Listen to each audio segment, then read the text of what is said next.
morning as we chant a very beautiful message taken from Tulsi Das's Katha.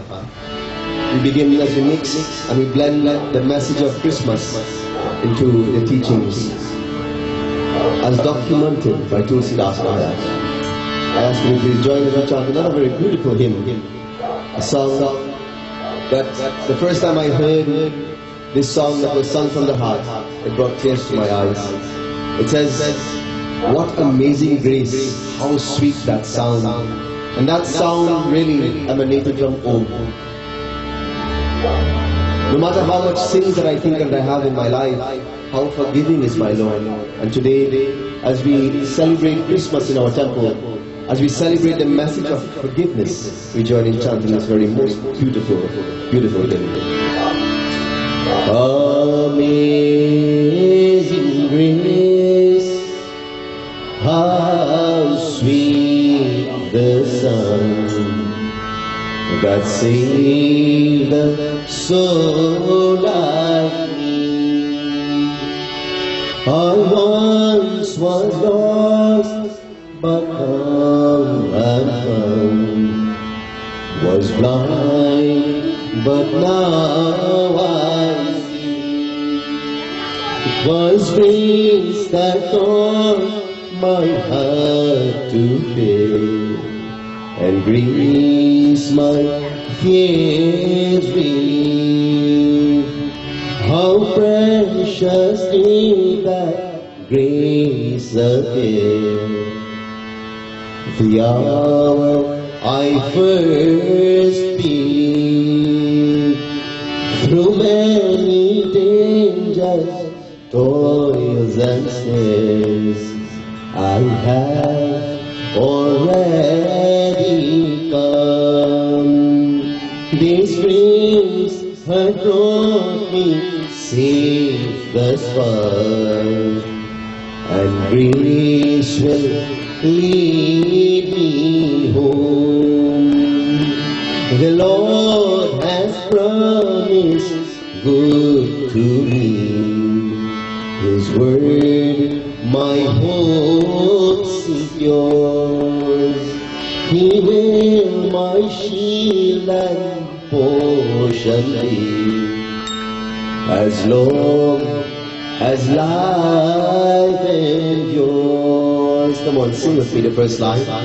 Amazing grace, how sweet the sound that saved a soul like me.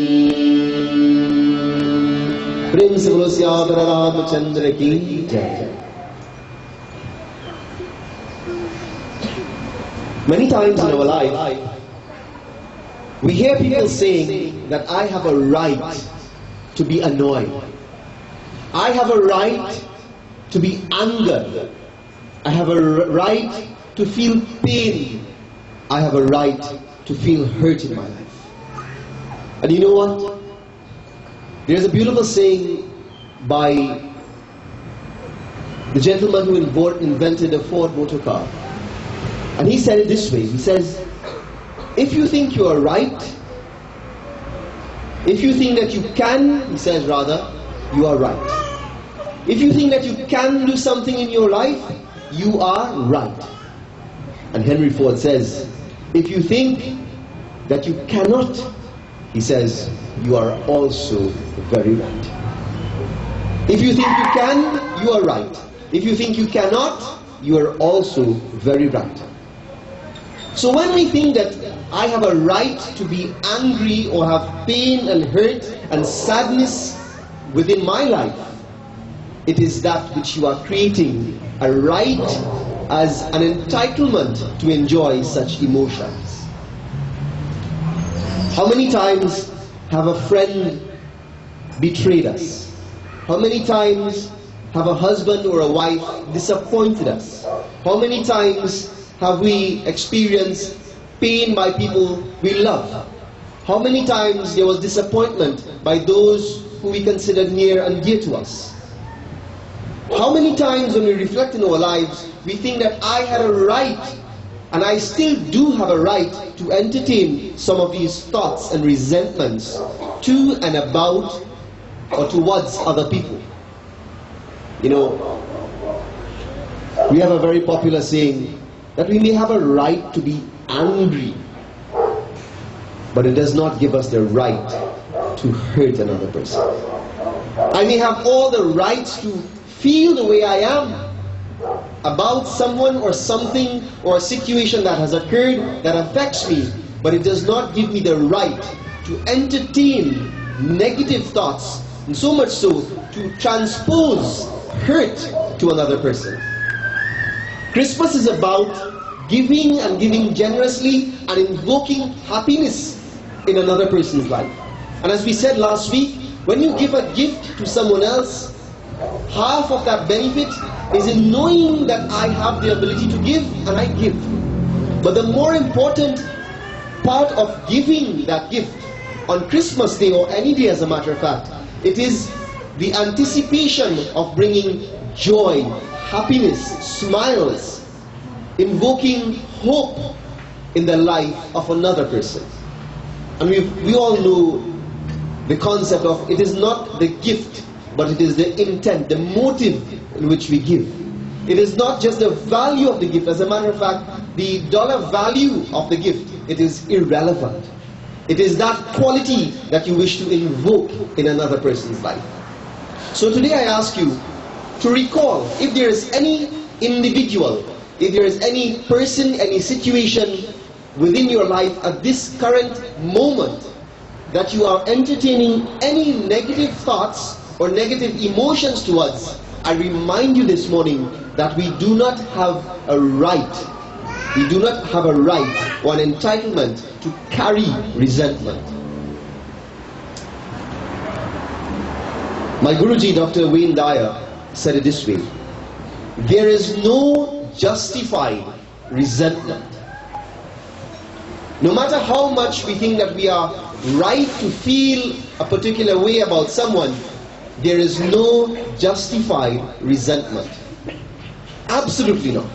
And I would like to remind you this morning that when we remove blame, when someone does something to us or says something about us that we think is unjustified, I remind you this morning that we have no right to blame another person. As a matter of fact, if you delve deeper into the concept of blame, the person that should hold responsibility for who we are and how we are treated in life, it is my own. About a year ago, I reminded this very congregation that when people treat you badly, or let me say it another way, we teach people how to treat us. Do you believe that? That we teach people what is acceptable in the way to treat us. And you'll say, Babs, how can I manage, or how can I control someone who curses at me? How can I prevent, how can I manage, how am I responsible for someone who wrongfully criticizes me? How can I stop someone from saying something bad to me? And you know what? You can't. The first time someone says something that is hurtful to you, or criticizes you wrongfully, or curses you, or treats you in a particular way that is less than desirable, you may not have control over that. But listen to these words. The way you respond to it, the way you respond to these situations, whether you do it properly or inadequately, you are teaching the person what is acceptable to do the next time around. You will say, Babs, how would my husband treat me? How can I change the way he is treating me in such a bad way, or because of his moods, or my friend who we would have had a disagreement with? How can I prevent that?